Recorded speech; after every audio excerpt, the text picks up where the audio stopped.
10-year-old boy stole a knife from his uncle's coat. He took it because it was heavy, and because it folded, and because he was 10, and it looked like something a soldier would carry. His mother didn't know he had it.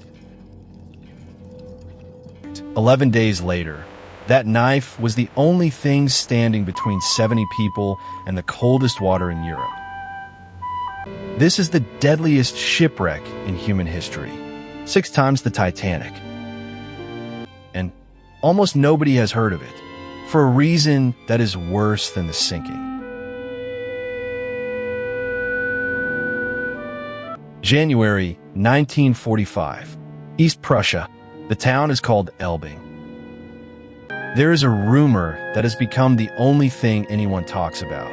The Red Army is coming west, and it is not taking prisoners. Horst Woit is 10 years old. His father has been somewhere on the Eastern Front for 3 years. It is him and his mother in a suitcase. The temperature that month falls to -18. What forms on the roads behind them is the largest refugee column in European history. 2 million people, on foot, on carts, on frozen roads, walking for the coast. Not all of them reach the sea. The ones who do arrive at a port called Gotenhafen, and they find one ship. The Wilhelm Gustloff had been beautiful once. Built in 1937 as a cruise liner for German workers. A floating advertisement for what the Reich said it could give you. Swimming pool, ballroom, a cabin for every passenger, all of them the same size because that was the point. By 1945, she had been painted gray and tied to a dock for 4 years as a barracks. The pool was drained. The ballroom held bunks. She was built for fewer than 1,900 people. Her paperwork that night recorded 6,050. The real number was over 10,500. Nobody counted the rest. They just kept coming aboard. 4,000 of them were children. Horst and his mother are given a place below decks. He remembers it as warm and crowded and loud with other children. She sails at midnight into a snowstorm. Her escort is supposed to be a second liner and 2 torpedo boats. Within hours, the liner has broken down, and so has one of the torpedo boats. 10,000 people are now protected by a single escort. And on the bridge, for men with authority cannot agree how to run the ship. Zigzag to beat submarines or run straight for speed. Hug the coast in shallow water or take the deep channel. They take the deep channel. They run straight. And then a radio message. A convoy of German minesweepers coming the other way. To avoid a collision in the dark, the Wilhelm Gustloff turns on her navigation lights. For 4 years, she had been invisible. Now she is a lit object on a black sea in a war.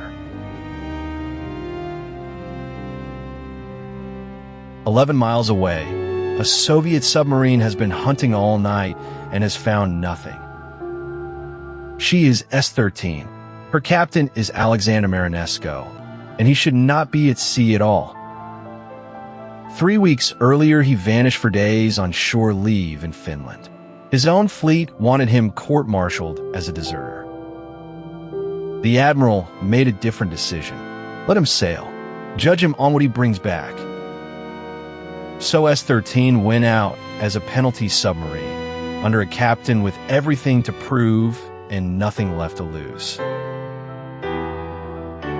At 9:16 in the evening, he sees the lights. 3 torpedoes leave S-13. The first hits the bow. The second hits the drained swimming pool. where the naval auxiliaries were sleeping. Almost none of them get out. The third hits the engine room, and the lights go. Horst's mother gets him up the stairs. He does not remember how. What he remembers is the deck, the angle of it, how steep it had already become, and the lifeboat. They get into it. It is one of the few not frozen solid into its davits, and it is full, and it is ready, and it will not go. For years tied to a dock in a Baltic winter has turned the ropes to something closer to steel cable. There is ice in the fibers. The crewmen sawing at it with issue blades are getting nowhere, and the deck is tilting under them. And a 10-year-old boy reaches into his coat and holds out a knife he was not supposed to have. 8 inches, his uncle's, stolen in Elbing 11 days earlier because he liked the look of it. It cuts the rope. Horst Woit said for the rest of his life that the knife saved 70 people.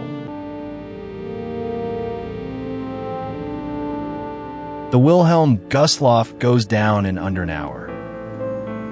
The air that night is -18. The water is 4 degrees above freezing. In water like that, a grown adult has perhaps 15 minutes of useful movement. Most of the people in the water were not grown adults.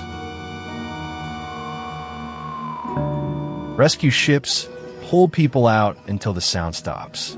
Around 1,200 are saved.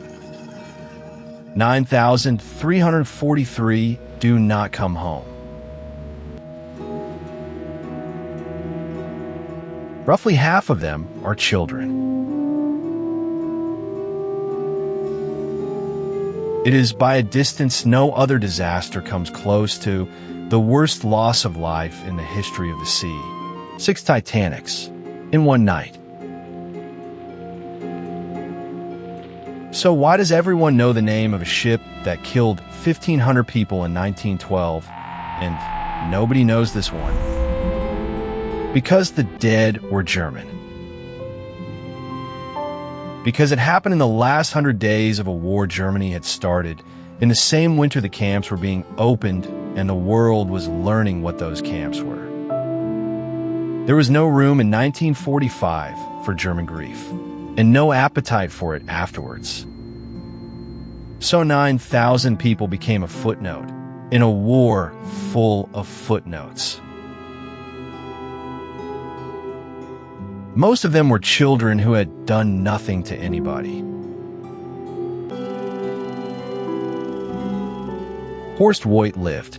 He grew up, he moved to Canada, and he kept the knife. Your Whenabouts. The 30th of January, 1945. The Baltic Sea,